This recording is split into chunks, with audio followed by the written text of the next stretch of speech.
All right, guys, in this lesson, we're going to talk about the EKG waveforms. Now, as nurses, it is so important that we have a basic understanding of these different waveforms so that we can quickly identify any abnormalities in our patient's heart rhythms. So let's get started. Every single time the heart contracts and we have a heartbeat, there is an electrical waveform that it's produced on an EKG. Now, if you remember from our other lessons, as long as heart's working correctly, anytime there's electrical conduction, that produces mechanical action. So every time the atria depolarize, we're going to see a P wave. And if everything's working correctly, atrial depolarization is also atrial contraction. Okay, so atrial depolarization is the P wave. Then what comes after that is ventricular depolarization, and that gives us our QRS complex. And so again, if everything's working right, you get ventricular depolarization, and that gives you ventricular contraction. And then the next waveform we see is right here, and it is the T wave. So you have P, QRS, T. And the T wave is actually ventricular repolarization or relaxation. But remember, this is the electrical activity of the heart. So we could have a patient who has electrical activity, but no mechanical activity, and then we have a problem. So P wave, atrial depolarization, and then contraction. QRS complex is ventricular depolarization and then contraction. And the T wave is ventricular repolarization or relaxation. So let's just break each one of these waveforms down in more detail. Okay, let's start with the P wave. Now, remember, every single time the SA node initiates an electrical impulse, it sends it down across the atria. And when that happens, the atria will depolarize and contract. And then that signal gets sent to the AV node, which will pause before sending the signal down the ventricles. So when this takes place, it actually creates the P wave on our EKG. And the P wave is that first small upward or positive deflection. So what does it mean when it's positive?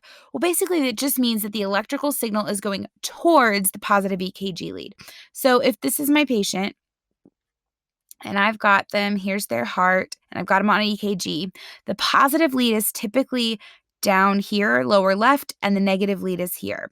Positive, negative. So as you know, the heart electrical impulse is going this direction, and so it's typically going towards the positive lead when we have that atrial depolarization. So that's why we get a positive deflection for that P wave. The other thing we need to know about is the PR interval, which goes from the beginning of the P wave to the beginning of the QRS complex. This is the time it takes for that electrical current to start in the SA node, get to the AV node, and then for the AV node to actually start sending a signal. So we've got atrial depolarization here, and then you'll notice we have a pause. That is the time that the AV node is pausing before it sends the signal down the ventricles. Now, this is super, super fast. This total time from beginning of P to beginning of QRS should be between 0.12 and 0.20 seconds. So in less than a fifth of a second, the atria will completely depolarize, the AV node will pause, and then the AV node will start sending the signal to the ventricles. It's really not a lot of time. Anything longer than that, greater than 0.20 seconds, so 0.22, 24, etc., is a problem, and it's actually considered a first-degree heart block. Make sure you check out the first-degree heart blocks lesson to learn more about that. But either way, it's a problem. It means things are being delayed. So after the atria have finished depolarizing and contracting, the AV node pauses and it sends the signal to the ventricles. And the signal goes down the bundle branches and then up the Purkinje fibers so that it can get the entire myocardium of the ventricles. So whenever this happens, we get this QRS complex on our EKG lead. So most of the time in lead 2, you're just going to see the R and the S, and that's fine. But why do we see it go up and then back down? It goes positive and then negative. Well, think about it. First, it comes down the bundle of His. Again, our positive lead is here, negative here. We're going towards our positive lead. So we have this positive deflection here and then a negative deflection here as it goes back up the ventricles to get the rest of the myocardium. That's normal. If you're looking in a different lead, let's say you're looking in a lead that's actually got its positive over here, then you might actually have a negative and then a positive, and that is also normal. So just make sure you know which lead you're looking at. But in the most common lead, which is lead 2, you should see a big positive and then a bit of a negative after that. Now, the other thing that you can see on the waveform is the QRS is much larger, much taller with a higher amplitude than the P wave. Why is that? Well, think about the size of the ventricles compared to the atria. The atria are typically much smaller than the ventricles. Now, this has nothing to do with size of the muscle, force of contraction. It has everything to do with how much electricity is actually passing through that area. The atria are small. They require a little bit of electricity. The ventricles are big. They require a ton of electricity. So there's more electrical activity happening within the ventricles versus in the atria, and that's why your amplitude is a lot higher. Has nothing to do with force of contraction or strength, and everything to do with the amount of electricity happening.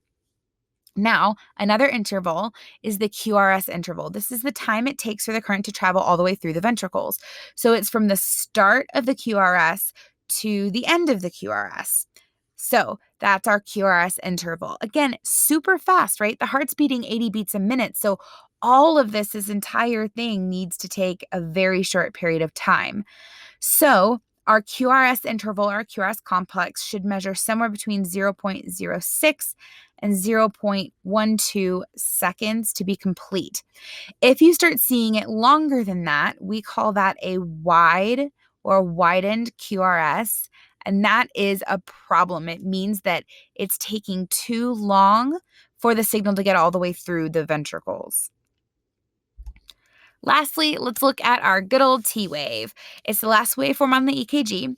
Basically, what this signifies is ventricular repolarization. So the atria have depolarized, the ventricles have depolarized, and now the ventricles need to repolarize or relax. They've got to rest and fill up with blood and get ready for the next contraction. This usually happens because you've got potassium re-entering the cell that allows it to relax, and that's that electrical activity of returning the potassium to the cell is what produces the T wave. I kind of like to think of it as the electricity just kind of reversing back the way that it came. Now, if you're wondering, it's thought that atrial repolarization is hidden somewhere here in the QRS, and we really just don't see it on the EKG, but it does happen. Now, the QT interval on the EKG is the time it takes for the ventricles to contract and relax. So it actually goes from the start of the Q all the way to the end of the T wave. So we start to depolarize, we fully repolarize, contract, relax. That's our QT interval. Now, the QT interval should be somewhere between 0.36 and 0.44 seconds. Now, you might hear of something called a prolonged QT interval. So that's anything greater than 0.44 seconds. And this is really not good because it can cause the heart to go into a deadly arrhythmia. Why? Well, if you remember from A&P, you can't depolarize something that is still trying to repolarize. So if this interval, if you've got a P wave, QRS, T, if that starts to prolong, P, QRS, and then T, what's going to happen is you're going to get closer and closer to trying to contract while you're still relaxing. So it's going to try to send another signal while it's still trying to repolarize. It can actually almost short circuit the heart. So you can see VTAC or even VFib. Really, really not good. So always keep an eye out for that QT interval. The last thing you need to know is this ST segment. This is the time between depolarization and repolarization. There's a bit of a lag there, but you're really not concerned as much about the time it takes as you are about the amplitude here. If you see this ST segment elevated more then 2 small boxes. So if it comes up here and then goes into a T wave, that's called ST segment elevation. And it usually signifies some sort of ischemia or infarction. So if we see this and the client is having a myocardial infarction, we would call that an ST elevation myocardial infarction or a STEMI. Not a good sign. Always pay attention to that ST segment and whether it's elevated or not. So it's really important just to understand that these PQRST waveforms can actually indicate what's going on in the heart, which chamber is contracting and when. And so what this means is that when you see a P wave, you know the atria are contracting. QRS means the ventricles are contracting, and a T means the ventricles are relaxing. So if you see abnormalities in a P wave, it means you've got abnormalities with atrial systole or atrial contraction. If you see abnormalities in a QRS, you know you've got problems with the ventricles contracting. And if you see abnormalities in a T wave, you know that you've got problems with the ventricles relaxing. They're not relaxing correctly. The other thing you need to know is you should always have them in this order: P, P, QRS, T. P, QRS, T. You've got to have them in that order every single time. You should also have one P wave for every QRS because it goes atria contract, ventricles relax. Atria contract, ventricles relax. P, QRS, T. P, QRS, T every single time. If you start having more P waves than QRSs, or you start dropping QRSs, you know there's a problem. The other thing to note is sometimes there's something called a U wave, which is a tiny little wave right here, U wave. And it's thought to be repolarization of the Purkinje fibers, the smaller fibers out in the muscle. Not everyone has one. They're usually benign, and a lot of times you don't see them. But just know they could exist because sometimes they'll be mistaken for an extra P wave. So let's recap the big takeaways that you need to remember from this lesson. So remember, the P wave signifies atrial depolarization. So that's when the atria should be contracting. The PR interval is the time that it takes for the current to reach the ventricles and start contracting the ventricles from the atria, and that should be less than 0.20 seconds. The QRS complex signifies ventricular depolarization, and the QRS interval, which is the total time it takes for it to actually contract the ventricles, should be less than 0.12 seconds. And then the T wave signifies that ventricular repolarization.